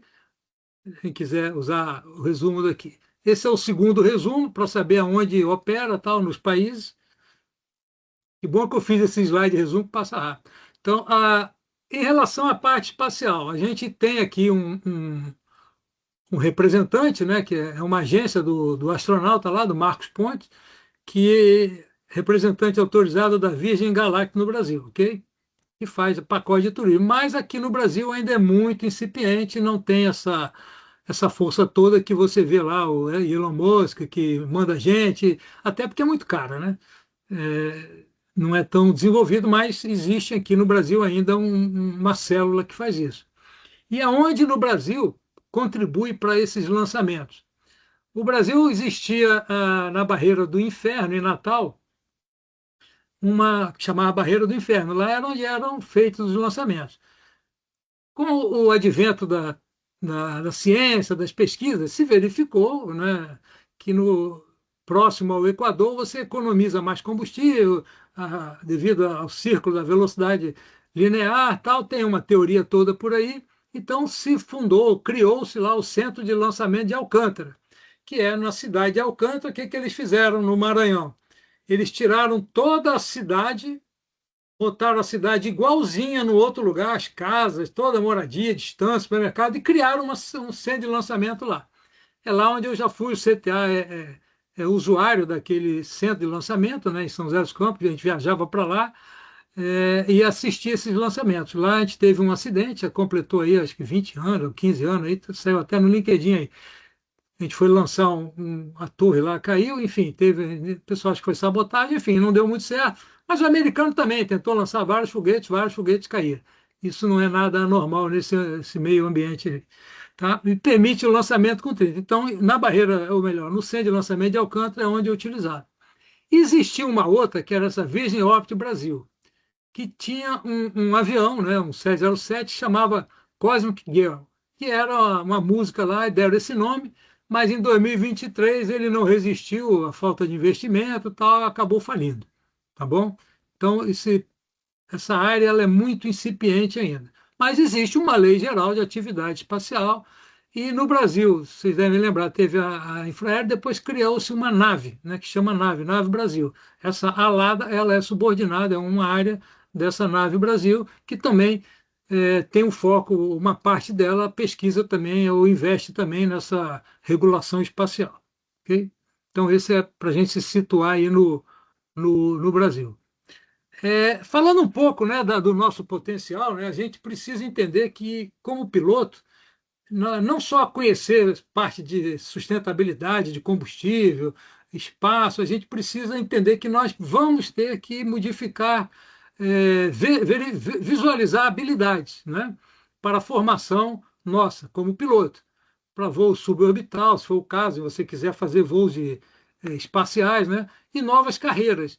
É, Toda essa mobilidade urbana, ela vai movimentar as carreiras. Você pode, inclusive, ser um instrutor de mobilidade urbana. Você pode ser um piloto, você pode dar treinamento para uma empresa, você pode auditar essas empresas, enfim. Você tem um monte de. Sei que eu vou mandar um link aqui, uma outra pessoa está querendo entrar aqui. Você tem um monte de atividades que você pode, como é que se diz? Você pode atuar, não só como piloto, mas você precisa estudar para essas habilidades. Você precisa ampliar um pouco, sair um pouco do que a gente viu até hoje ou daqui viu até amanhã. Amanhã já estamos atrasados no amanhã, ok? Então é muito importante começar a pesquisar onde a gente quer chegar. Existe a integração com a aviação civil, naturalmente, tudo isso, né? Porque as operações, tanto comerciais quanto espaciais, elas vão interagir de alguma maneira. Você tem passageiro indo para foguete para ver a Terra lá de cima e voltar. Então virou como que se diz, virou é, passeio orbital, né? Virou como se fosse um voo charter. Vou ali e volto, né? Um turismo, né? Então, essa integração é importante. Lembrando, o curso que a gente faz de ciência aeronáutica é básico? É básico, você precisa disso. Ele antes era de um ano, antes nem tinha, depois virou um ano. Hoje você tem uma gama de matérias interessante. A universidade também proporciona isso para você. Outras matérias que você pode adicionar ao seu conhecimento para desenvolver aquilo que você quer, não ser só piloto, ok? Conscientização de risco. Lembra que eu falei, toda parte de a gente fala que você vê criar, ela simplesmente existe porque quer reduzir, mitigar o risco para você sobreviver e depois ter lucro. Isso é normal, ok? E os riscos eles são grandes, alguns conhecidos e outros são projetados. Esses projetados são aqueles que você faz em base a uma análise preditiva, utilizando o foco, por exemplo, utilizando os gravadores de voo, você consegue fazer, lógico, a estatística ajuda também, mas você consegue baseado no seu histórico, ou eu uso, por exemplo, lógica fuse, né, que é baseado em parte qualitativa, também a gente faz predição e costuma dar certo. Você trabalha com avaliação de risco, ok? E para isso tudo acontecer, a gente sempre volta a dar um passinho atrás, né? Que são as competências. O que eu preciso ter para poder trabalhar nesse meio? Eu preciso ter conhecimento digital, conhecer gestão de risco, resiliência, porque eu tenho diferenças na aviação. Eu preciso me atualizar. Só falando português eu vou até onde? Você não vai a lugar nenhum mais. Infelizmente ou felizmente, você precisa de outra língua. E a língua que adotaram hoje é o inglês, né? Ou, a não ser que você vá para um outro país que aceite outra língua, mas o inglês você faz em qualquer lugar do mundo. E isso na parte de aviação, né? Então você precisa ter uma nota no inglês, não é só chegar lá, the books on the table. Você precisa falar um inglês e é avaliado periodicamente. E precisa também você ter uma competência de adaptação multicultural, porque você vai voar com pessoas, vai treinar com pessoas de outros países, de outros costumes, vai se relacionar com o tráfego aéreo, que é uma outra pessoa que você nem está vendo, você só escuta a voz do tráfego do controlador. Às vezes é uma maneira de falar diferente, né? Ou em outra língua é diferente. Existem as expressões pré-estabelecidas que facilitam o entendimento, mas é uma cultura diferente, né? Existem diferenças culturais que precisam ser adaptadas. A diferença cultural ela é muito bem avaliada e bem estudada quando você estuda CRM, por exemplo, como que eu me relaciono, ok? Fica a dica aí. Quando a gente está em aeroclube, né, e aqui a maior parte que está começando, começa voando lá o Cessna, um 52, um 72, Paulistinha, aviões similares, e aí conta até que um é bem diferente do outro, é bem difícil, o outro é mais fácil. Eu vou em T-23, Arapa. Para mim, aquele foi o avião mais difícil do mundo, porque foi o meu primeiro avião, foi o mais difícil, né? Aquele lá. Mas tem outros aviões difíceis, mas aquele para mim era o mais difícil, não tinha voado nenhum outro avião. Mas à medida que a gente vai ingressando, né, vai amadurecendo, a gente começa a voar outro avião. Eu voei com pilotos antigos aqui que voavam do DC-3, voava aqueles outros aviões que era só no ponteirinho, né? Não tinha tudo analógico, não tinha nenhuma telinha para ver televisão, tal, não tinha nem piloto automático. Aí eu voei C-47, abria a janela, botava o braço para fora para ver se estava chovendo, né? Virava a bússola para ver a proa, aí saía, você virou a bússola, perdia tudo. Então era uma outra vida que hoje não dá mais, né? O cachecol ao vento, aquilo acabou. Hoje você sai desse painel analógico, né, do indicador de velocímetro, né? Você tem lá o pessoal que gosta de voar perigosamente, faz aqueles voos de ultraleve. Eu digo ultraleve, é aquele ultraleve mesmo, que não tem nada. O velocímetro é um tubinho com uma bolinha que fica subindo e descendo ali, uma marquinha diz ali é a velocidade de pousar e de subir. Aí uma vez me chamaram para fazer um voo, eu falei, não, cara, já inventaram o avião, não vou entrar nisso aí não, já, o avião já existe, não precisa estar voando nisso. Acabou que eu voei, aí deu os problemas lá, eu parei de voar. Eu falei, não, chega. Eu já pousava em porta-aviões que era arriscado, né? Então eu não ia mais voar aquele ultraleve. Mas essa fase, ela existe como lazer, como pessoas com vontade só de se, vamos dizer assim, se distrair, né? Não como tecnologia, transportar pessoas, né? E ali onde você utiliza todos os fundamentos. Também serve. Okay? Agora, o raciocínio, como você se reage, né? Ele é manual e mental, 100% nessa fase. Você calcula tudo ali, às vezes tem até computador. Se bem que hoje em dia tem muito piloto, tem seu laptop ali pequenininho, mini laptop, calcula tudo ali e leva a navegação até para casa e vê a besteira que ele fez do voo todo, ele olha lá e vê tudo que ele fez. Mas antigamente não tinha nada disso. E aí começou a transição, que é para o Glass Cockpit. Aí você tem esse da Garmin aí, você tem o piloto trabalhar com telas digitais. A primeira vez que eu vi um piloto automático foi num Bandeirante, aí apertava um botãozinho assim, foi caraca, o avião voa sozinho, apertava um botão, fazia a curva. Aquilo para mim foi algo fantástico, né? Depois, quando eu vi outros aviões com tecnologia maior, eu falei, caraca, aquilo ali não era nada, né? Mas para cada fase você tem que valorizar o que você está vivendo na época. E você tem outros equipamentos, auxílios automatizados, que é o TCAS. Eu lembro que eu fiz a investigação do acidente da Gol, era o transponder TCAS, um não estava funcionando, o outro não estava, mas eu não posso contar o resultado aqui, senão tem que matar vocês, não posso contar a história. Mas a gente fez a investigação, ela existe, o relatório final, e o TCAS está desde aquela época e já de muito tempo. Por que que existia? Tem aquele ex-GPWS, que eu digo que o cara fez só para vender, não, é para você não passar perto do morro, né? E aí, mas por que você passa perto do morro? Por que você erra, né? Se você não errasse, não precisava fazer aquele equipamento, mas ele existe. São tecnologias que são acopladas dentro de um avião e você usa nas telas. E aí a gente vai começar a ver o seguinte, que o piloto ele começa a interpretar os dados digitais. Estão me avisando aqui que eu só tenho 5 minutos. Ele desliga sozinho, não?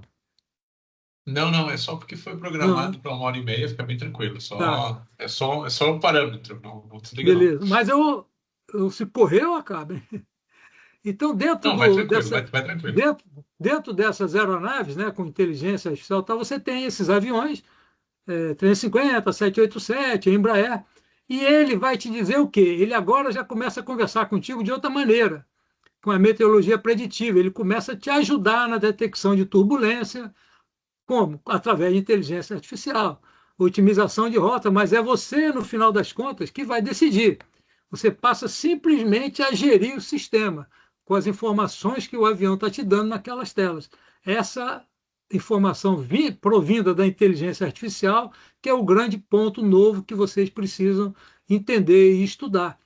Começar a se familiarizar com os nomes, com os conceitos, com o que é isso, para não chegar num avião e não entender a informação que ele está te passando. E pior, não utilizar ou utilizar mal. Então, a inteligência artificial ela já é fato, ela já existe.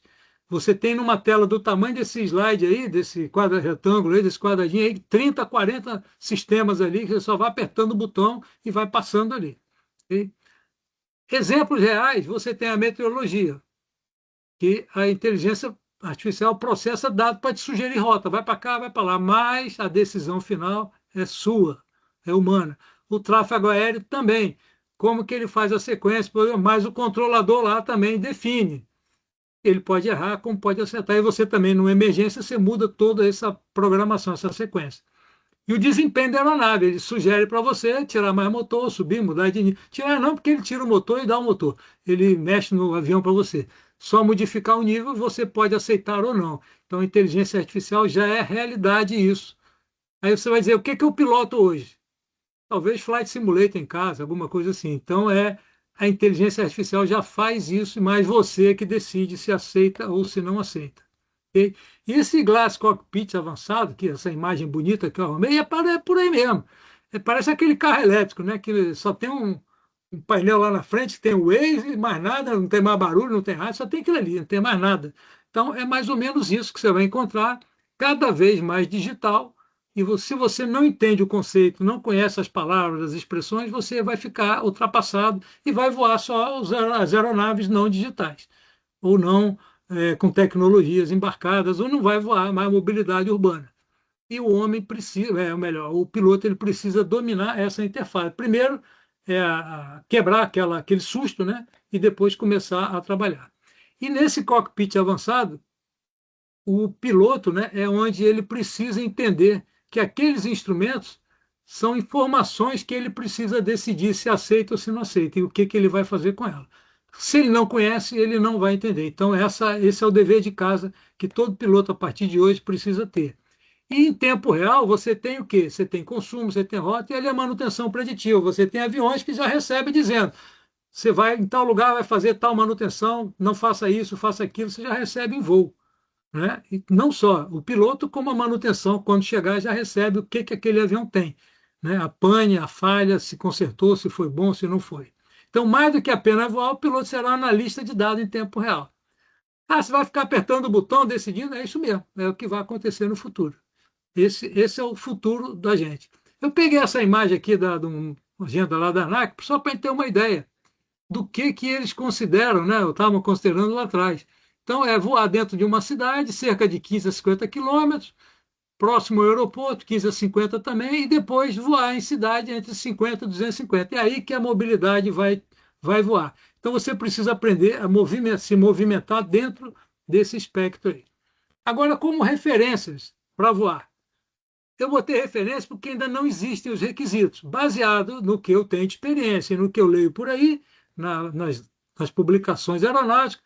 A formação vai precisar ter uma licença, a expectativa é que existam categorias específicas, e você tem as habilidades técnicas, operar cockpit digital, você não vai só saber a teoria, mas vai ter que saber mexer nos pitoquinhos lá, né? Tem que saber a informação e decidir aquilo ali, que para uns é muito difícil. Às vezes, tem gente que tem um Samsung, vai para um iPhone ou vice-versa, não sabe mexer. Vai mexer, vai ter que aprender a mexer. Gestão de sistema elétrico, bateria, conhecimento de automação profundo e procedimento de emergência, porque na hora que tiver emergência, você não conhecer o procedimento de automação, você não vai resolver a pane do seu avião, da sua mobilidade aeronáutica. E como consciência situacional, devido ao tráfego, você vai precisar ter um conhecimento muito bom e entender, porque você vai conversar com os outros que estão em volta. E vai conversar, não é falando, vai conversar eletronicamente. Lembra que a gente hoje, o avião desce sozinho, sobe sozinho para evitar a colisão? Você imagina isso tudo numa mobilidade urbana. Os aviãozinhos ali, tudo conversando. É assim que vai ser no futuro. E vai ter que tomar uma decisão rápida e você é o que é o dono daquela decisão, é o responsável por ele. Naturalmente, você vai precisar se comunicar com controle com alguém de outros países e o inglês é utilizado aí. Eu não sou contra nem a favor que tem que ser inglês, essa é a regra, ok? Dentro da diferença, né, em relação aos pilotos, você vai focar mais em sistema, vai ter uma integração maior em digital de mobilidade urbana, como corrida do aplicativo aéreo, que o pessoal está chamando Uber, não sei o quê. E é isso mesmo, só que é rápido. Você vai de um lugar para o outro, do outro lugar você vai ter que decolar de novo e pousar rápido no outro. São trechos pequenos, devido à velocidade também, e a distância pequena, e toda vez você vai fazer rápido. Uma coisa é você decolar, ficar 2 horas voando reto nivelado, depois descer. Outra coisa é você decolar, pousar em 10 minutos, 5 minutos, 10 minutos. Então, é um trabalho cansativo que as pessoas precisam de um treinamento especial para isso. Então, essas são as possibilidades. Eu vou entrar agora numa palhinha aqui, que eu vou dar aqui, sobre gerenciamento de risco e governança, ok? Eu ainda tenho uns minutos aí, tá? Eu comecei os 5 depois, né? Então, o sistema de gerenciamento de risco, ele é muito importante para que a gente entenda o gerenciamento para poder aceitar o que vem pela frente. porque tudo, como eu falei, é o gerenciamento do risco. Ele não funciona bem sem o outro, então você precisa ter governança e precisa ter o gerenciamento, ok? A governança, na realidade, é um sistema que você, durante a sua organização, você monitora e incentiva as práticas entre os integrantes, que pode ser sócio, conselho de administração, diretoria e outras pessoas que são envolvidas na empresa. Dependendo do tamanho da empresa, tem mais gente ou menos gente, ok? Mas são gestores da empresa. Okay? Essa governança, hoje em dia a gente fala de governança, é o nome que vocês vão começar a ouvir. Então, como é que é? Não, entende governança, governança para cá, governança para lá. É o nome que se usa, como está se usando outros nomes, inteligência artificial e tal. E o gerenciamento do risco ele vai existir sempre. Por quê? Porque ele serve de base para o alinhamento estratégico, para o planejamento estratégico no final, que garante que, se o risco for aceitável, o dono da empresa aceita aquele planejamento estratégico. Então, primeiro ele avalia o risco, faz o planejamento e vê se o planejamento está de acordo com o que ele planejou, com o risco que ele aceitou. Existe um time, que é o tal do conselho, existem dois tipos de conselheiro, pelo menos, o administrativo e o outro, que não é administrativo, que ele também diz, com a experiência dele, vai para cá, vai para lá, baseado em quê? Em risco. Então, baseado numa política de risco. Então, lembre-se disso. A governança e risco são irmãos, vão andar sempre de mão dada.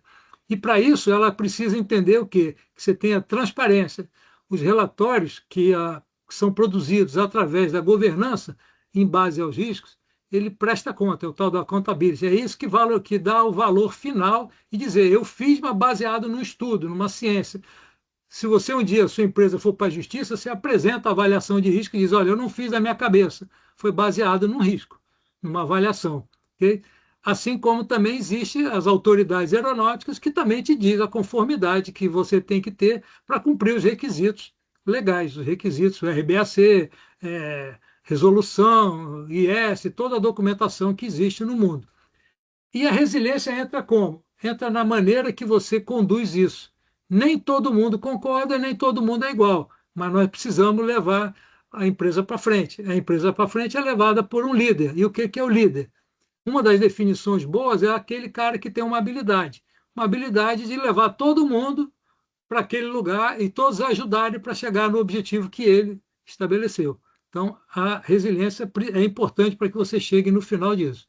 A relação entre o sistema de gerenciamento de risco e a governança é o quê? É que quem decide, quem controla e quem presta conta. Então, o risco no levantamento pega todo mundo da empresa e define quem faz o quê, e bem definido. Não existe pessoas sem função a bordo. Todos da empresa têm função a bordo e todos têm responsabilidade perante o risco, ok? Baseado em quê? Baseado na estrutura da empresa após uma análise de ameaças e oportunidades. Lógico que faz aquele gráfico SWOT, todo aquele, mas é basicamente a ameaça e oportunidade, que viram o quê? Mitigações para evitar o risco, para reduzir o risco. E qual que é a relação entre a governança? O conselho, normalmente, se não é o conselho, é o presidente, com os gerentes, o diretor maior, ele reúne o seu pessoal, aprova a estratégia que ele quer crescer ou quer manter, e, baseado na avaliação do risco do sistema, ele define o que ele quer fazer. Isso chama decisão integrada, que ele só aprova depois que faz uma avaliação. E o SMS, que é o gestor de risco, tem um papel fundamental, porque ele permeia toda a empresa. E a gente chama SMS robusto desde que ele faça realmente o dever de casa dele. Ele avalia a empresa inteira. Muitos ficam com ciúmes do safety porque ele se mete em tudo quanto é área. Mas é assim mesmo que tem que ser, senão ele não consegue fazer a avaliação. E dentro dos caminhos da carreira, o futuro do piloto na era da automação, ele tem que se preparar tecnicamente para ser indispensável, mesmo com o cockpit sendo mais bonitinho, com mais IA, com realidade aumentada, com tudo isso. Ele participa da gestão do risco e tomada de decisão, porque ele também é avaliado e é perguntado, é questionado e responde. Ele tem a avaliação dele, é uma peça importante, baseado em quê? Na capacitação que ele teve, nos cursos que ele teve, nos cursos que a empresa fornece para ele. Então, vocês não vão ficar só na ciência aeronáutica. Ciência aeronáutica é o primeiro passo para vocês imaginarem o que vocês vão fazer quando forem voar e trabalhar. Lembre-se que quando vocês estão voando numa empresa, você como piloto, você é o preposto do dono da empresa. Você tem uma responsabilidade imensa, inclusive criminal. termos de multa, de fazer ser autuado, isso é tudo isso. Internacionalização da carreira. A gente fala que são passos para construir uma trajetória global, porque você pode voar e vai voar ou com outras pessoas, ou tem a possibilidade de voar no mundo inteiro. Vocês viram lá quantas empresas no mundo hoje trabalham nessa mobilidade urbana. Vai aparecer trabalho em algum lugar do mundo e vai faltar gente. Então, é muito importante você estar com proficiência em línguas estrangeiras e vivência intercultural. Então, é uma recomendação que a gente coloca aqui. Agora eu vou chegar na fase final aqui, Leonardo. Pô, quase que eu terminei no prazo, hein? Não, tá Eu vou, tranquilo, não te eu preocupe. vou fazer uma provocação para os pilotos aqui, tá? Que são competências para eles, tecnologia, eles definirem, né, e estudarem, se dedicarem à inteligência artificial, conhecer mais Big Data, Glass Cockpit, automação, ok? Sustentabilidade, que ele vai existir isso, não tem jeito, e o mercado vai aparecer, vai ter demanda, vai ter vagas, vamos dizer assim, a demanda vai ser boa, porque nem todos querem, e precisa de pessoas que aceitem esse desafio, né? Do avião aí, vamos dizer assim, do vertical, decolagem vertical, né? E pouso vertical, segurança e governança. Sem isso ou melhor, com isso você se destaca na empresa, você tem um plus a mais na empresa se você tem conhecimento de governança e segurança, que é o SMS, o Safety Management System, que é um sistema acoplado naturalmente com a IADA, onde você pode traçar, definir indicadores através, seja de Power BI, que hoje qualquer empresa tem que ter um Power BI ou similar, né, um outro sistema que te dê informações semelhantes. A interdisciplinaridade, né, pilotos, engenheiros, cientistas de dados, todos eles vão trabalhar em conjunto com você e você vai acabar vai fazer até modelagem de dados para ajudar o cara de TI a fazer o resultado que você quer. Adaptabilidade, você vai precisar viver as situações, mesmo em operações remotas, ok? Então, essa é a provocação e a visão prospectiva para os pilotos. É aí que os pilotos têm que mirar para o futuro. A outra provocação, aí eu deixo para você, Leonardo, que é o seguinte: é, a, a instituição educacional, eu botei núcleo Unifitec, eu sempre digo, vou criar um núcleo, né? Então, eu vejo que ela poderia ter uma missão que é ser referência em pesquisa aplicada e formação para a versão sustentável e digital. Eu vejo que pode existir um ponto de partida aí na atuação de laboratórios, simulação de realidade aumentada, são coisas pequenas ainda, e se começa pequeno mesmo. Pesquisa de combustível, se não faz, se filie, se junte com outras que fazem e aprenda para depois passar da aula, passar a estimular, ou seja, fazer acordos de cooperação com essas outras instituições, definir, fazer workshop, não vale aquilo que o pessoal que faz em casa, não, né? Eu fico no work e o pessoal vai para o shopping, né? Não, é workshop mesmo de trabalho com Big Data, manutenção preditiva e mobilidade urbana. É buscar divulgar. Isso que a gente está fazendo aqui agora, por exemplo, vamos chamar de um workshop.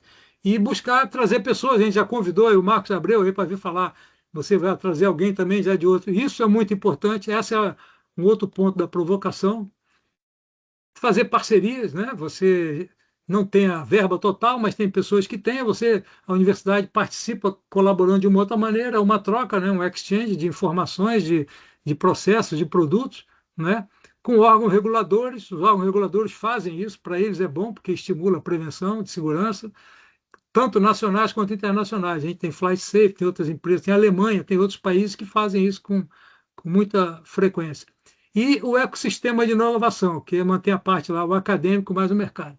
Então, essa é a minha provocação que eu deixo para o Leonardo, para ele pensar, de repente, numa conversa que você tem aí com o staff mais acima aí da gente, dizer, olha, tem uma provocação, por que que a gente... Isso aos poucos, né, para ir convencendo, não é de uma vez que se consegue, mas fica aí a semente, é uma contribuição que eu dou de provocação.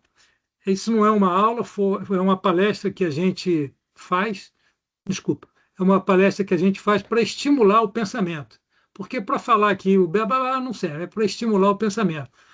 As instituições no Brasil não são muitas, você tem a Fluminense, tem lá o Senai, a COP, como eu falei, né, o FRJ. Aqui é um resumo das instituições que tem no mundo aí.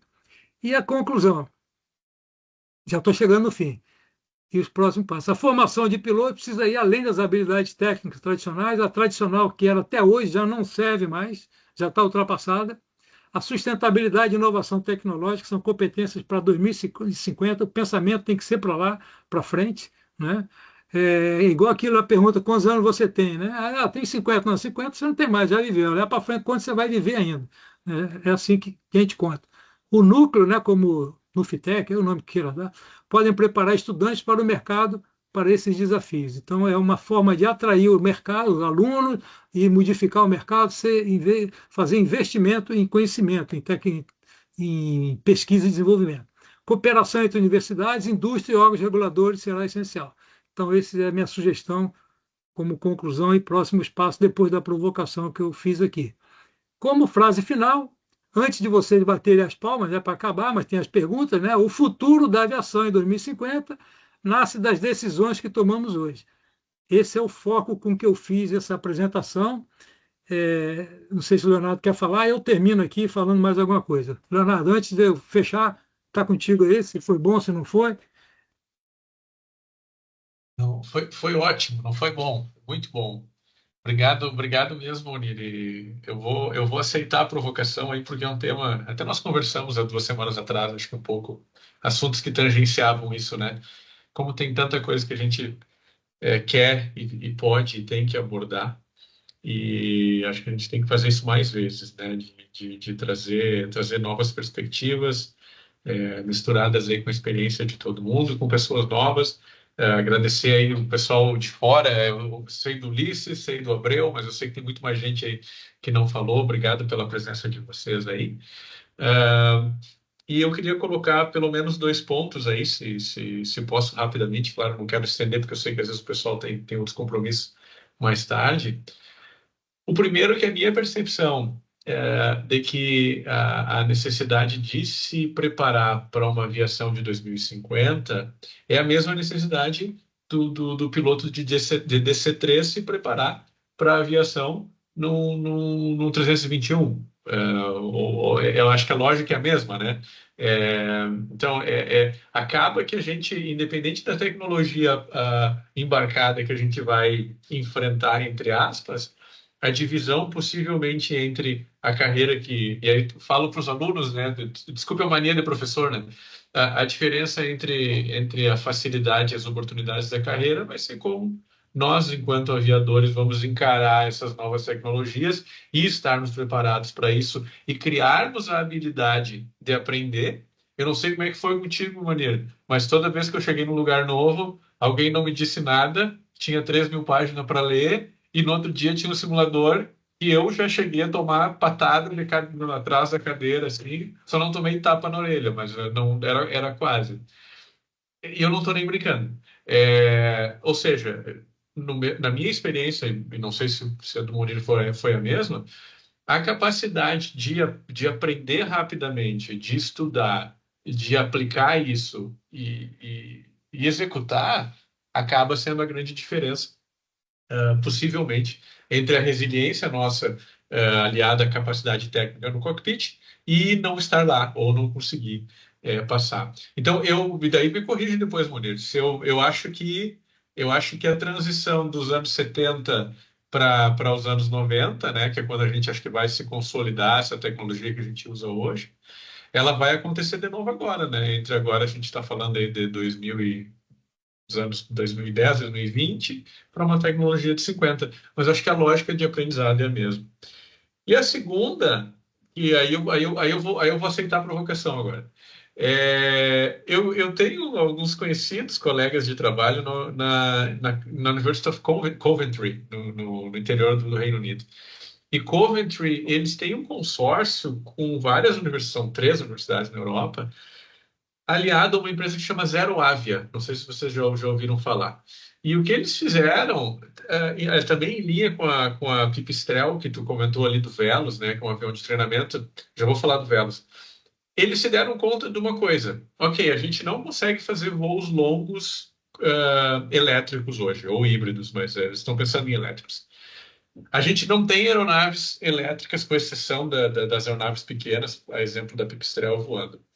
O que eles começaram a fazer? Eles começaram a tentar trocar o peso do motor a combustão ou do motor a jato plus combustível, tentaram tentar fazer uma troca entre o que nos custaria em peso de bateria e começaram a voar aeronaves tipo Caravan para fazer transporte entre pequenas ilhas na Escócia.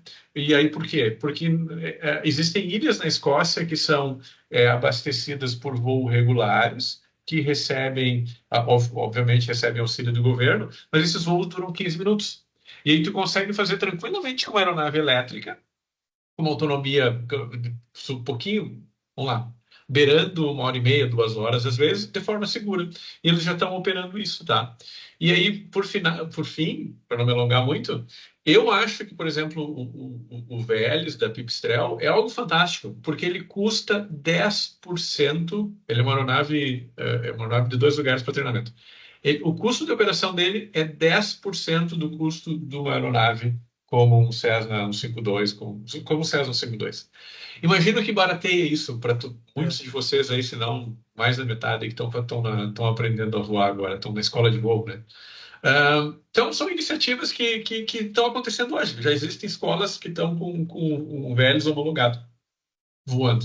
Não é realidade nossa aqui. Se alguém tem dinheiro aí, eu faria isso, tá? Começaria a pensar nisso no futuro. Empreendedor já, né? Arrumar um empreendedor aí. Mas isso, eu queria só trazer o ponto de que isso é verdade, tá? Às vezes a gente fica um pouquinho à parte, fica um pouquinho alijado disso tudo, né? Mas isso é verdade, isso está acontecendo agora, não é nada futurista, irá acontecer um dia. Não, não, a gente já está dando esses passos aí. Então, provocação aceita. A gente tem que trazer esses assuntos para dentro, tem que trazer pessoas, tem que criar grupos de estudo, tem que se atualizar, quem sabe ser vanguarda nesses assuntos, porque pouca gente está dando atenção, talvez necessária isso. Nos bancos escolares, né? Claro que o profissional de ponta está dando, mas nos bancos escolares vamos olhar isso com calma.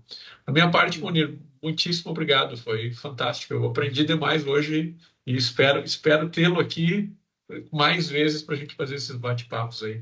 Quem sabe no do Abreu, né? No do Abreu tu vem também, pode ser Munir e Abreu. Eu tô brincando, tá, Abreu? Não entra em pânico, eu não te conheço, é só brincadeira. Não, sem problema, Chiru. É aquilo.